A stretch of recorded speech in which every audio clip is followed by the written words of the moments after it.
న్యాయం జరిగిందో వాళ్ళకి అన్యాయం జరిగిందో పక్కన పెడితే ఇప్పుడు ప్రస్తుతానికి కొంతమంది అయితే నష్టపోయారు, ఆర్థికంగానే కొంత నష్టపోయారు. మరి మీ 9 కాలనీస్ వాళ్ళకి ఏమైనా ఆర్థిక సహాయాలు అట్లాంటివి చేసే ప్రయత్నాలు జరుగుతాయి అంటారా, లేదంటే మాకేంది వాళ్ళ కర్మ కాళ్ళు పోతారంటారు? అంటే మేము కాలనీ వాసులుగా మేము న్యాయబద్ధంగా మాకు కావాల్సినవి అడిగామండి, న్యాయబద్ధంగా అడిగాం. బట్ అంత కెపాసిటీ మా కాలనీ వాసులకు ఉందని అనుకోవట్లేదు. ఎవరో ఒకళ్ళిద్దరు ఏమన్నా రిచ్ పర్సన్స్ ఏమన్నా ఉంటే ఇక్కడ అక్కడ వాళ్ళు కూడా ఉన్నారని అనుకోవట్లేదు, అందరూ ఈఎంఐలు కట్టుకునే వాళ్ళే. బట్ గవర్నమెంట్ ఏమన్నా న్యాయబద్ధంగా వాళ్ళకి ఏమన్నా సహాయం చేయదలుచుకుంటే చేయొచ్చు, పేదలకే సహాయం చేయొద్దని ఎవరు అనరండి.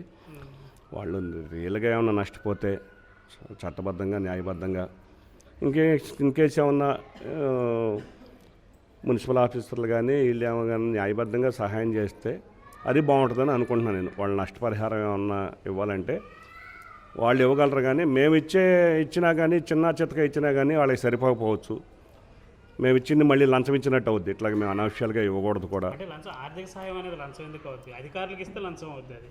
అదే ఆ నష్టం ఎంత ఏంటనేది మేము నిర్ధారించలేమండి. నష్టం ఎంత జరిగింది ఏంటంటే మేము సరిపోం. మున్సిపల్ ఆఫీసర్ కానీ ఏదైనా గవర్నమెంట్ ఆఫీసర్స్ కానీ రియల్గా నష్టం జరిగితే నష్టాన్ని నిర్ధారిస్తే గవర్నమెంట్ తరపు నుంచి ఇస్తే బాగుంటుంది అనేది మా ఒపీనియన్. అంటే వాస్తవాలు పక్కన పెడితే ఈ 9 కాలనీస్ కలిసి లంచాలు ఇచ్చి వాళ్ళ రోడ్ను పాలు చేశారు అని నేనంటే మీరేమంటారు?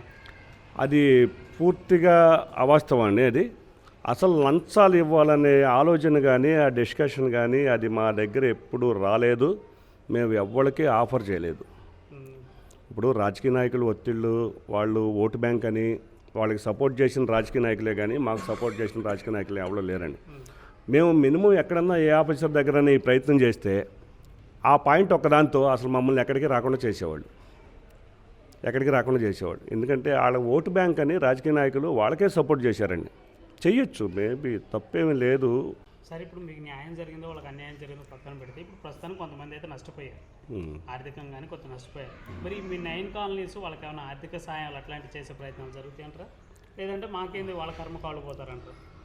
అంటే మేము కాలనీ వాసులుగా మేము న్యాయబద్ధంగా మాకు కావాల్సినవి అడిగామండి, న్యాయబద్ధంగా అడిగాం. బట్ అంత కెపాసిటీ మా కాలనీ వాసులకు ఉందని అనుకోవట్లేదు. ఎవరో ఒకళ్ళిద్దరు ఏమన్నా రిచ్ పర్సన్స్ ఏమన్నా ఉంటే ఇక్కడ అక్కడ వాళ్ళు కూడా ఉన్నారని అనుకోవట్లేదు, అందరూ ఈఎంఐలు కట్టుకునే వాళ్ళే. బట్ గవర్నమెంట్ ఏమన్నా న్యాయబద్ధంగా వాళ్ళకి ఏమన్నా సహాయం చేయదలుచుకుంటే చేయొచ్చు, పేదలకే సహాయం చేయొద్దని ఎవరు అనరండి. వాళ్ళు రియల్గా ఏమన్నా నష్టపోతే చట్టబద్ధంగా న్యాయబద్ధంగా ఇన్కేస్ ఏమన్నా మున్సిపల్ ఆఫీసర్లు కానీ వీళ్ళు ఏమో కానీ న్యాయబద్ధంగా సహాయం చేస్తే అది బాగుంటుందని అనుకుంటున్నాను నేను. వాళ్ళు నష్టపరిహారం ఏమన్నా ఇవ్వాలంటే వాళ్ళు ఇవ్వగలరు, కానీ మేము ఇచ్చినా కానీ చిన్న చితక ఇచ్చినా కానీ వాళ్ళకి సరిపోకపోవచ్చు. మేము ఇచ్చింది మళ్ళీ లంచం ఇచ్చినట్టు అవుద్ది, ఇట్లాగ మేము అనఫిషియల్గా ఇవ్వకూడదు కూడా. ఆర్థిక సహాయం అనేది లంచం ఎందుకు అవుతుంది? అధికారులకు ఇస్తే లంచం అవుతుంది.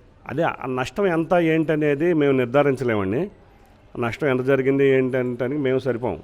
మున్సిపల్ ఆఫీసర్ కానీ ఏదైనా గవర్నమెంట్ ఆఫీసర్స్ కానీ రియల్గా నష్టం జరిగితే నష్టాన్ని నిర్ధారిస్తే గవర్నమెంట్ తరపు నుంచి ఇస్తే బాగుంటుంది అనేది మా ఒపీనియన్. అంటే వాస్తవాలు పక్కన పెడితే ఈ 9 కాలనీస్ కలిసి లంచాలు ఇచ్చి వాళ్ళ రోడ్ను పాలు చేశారు అని నేనంటే మీరేమంటారు? అది పూర్తిగా అవాస్తవం అండి. అది అసలు లంచాలు ఇవ్వాలనే ఆలోచన కానీ ఆ డిస్కషన్ కానీ అది మా దగ్గర ఎప్పుడూ రాలేదు, మేము ఎవ్వరికి ఆఫర్ చేయలేదు. ఇప్పుడు రాజకీయ నాయకులు ఒత్తిళ్ళు, వాళ్ళు ఓటు బ్యాంక్ అని వాళ్ళకి సపోర్ట్ చేసిన రాజకీయ నాయకులే కానీ మాకు సపోర్ట్ చేసిన రాజకీయ నాయకులు ఎవరో లేరండి. మేము మినిమం ఎక్కడన్నా ఏ ఆఫీసర్ దగ్గర ఈ ప్రయత్నం చేస్తే ఆ పాయింట్ ఒక్కదాంతో అసలు మమ్మల్ని ఎక్కడికి రాకుండా చేసేవాళ్ళు. ఎందుకంటే వాళ్ళ ఓటు బ్యాంక్ అని రాజకీయ నాయకులు వాళ్ళకే సపోర్ట్ చేశారండి. చెయ్యొచ్చు, మేబీ తప్పేమీ లేదు.